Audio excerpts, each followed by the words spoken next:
YouTube पे पहली बार देखिए भोजपुरी की सुपरहिट मूवी छोटकी दीदी बड़की दीदी।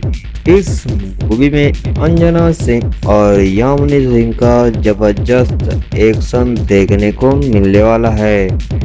अगर आप भी चाहते हैं इस मूवी को देखना तो वीडियो पर लास्ट तक बने रहिएगा। हम आपको बताएंगे ये मूवी कब देखने को मिलने वाला है।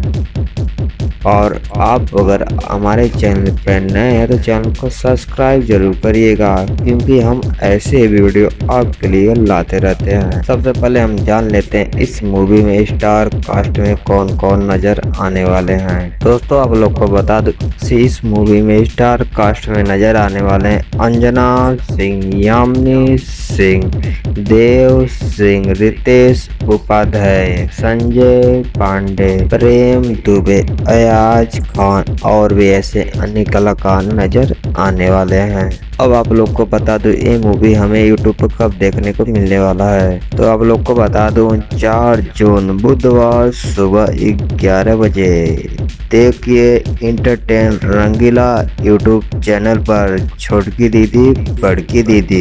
इस मूवी में इमोशन भरपूर दिखाया गया, इसलिए देखना बिल्कुल ना भूलें। और फिर से आप लोग को बता दो, अगर आप हमारे चैनल पर नए हैं तो चैनल को सब्सक्राइब करके बेल आइकन का जरूर प्रेस करें, क्योंकि जैसे हम कोई नई वीडियो लाएंगे आपको सबसे पहले देखने को मिलेगा।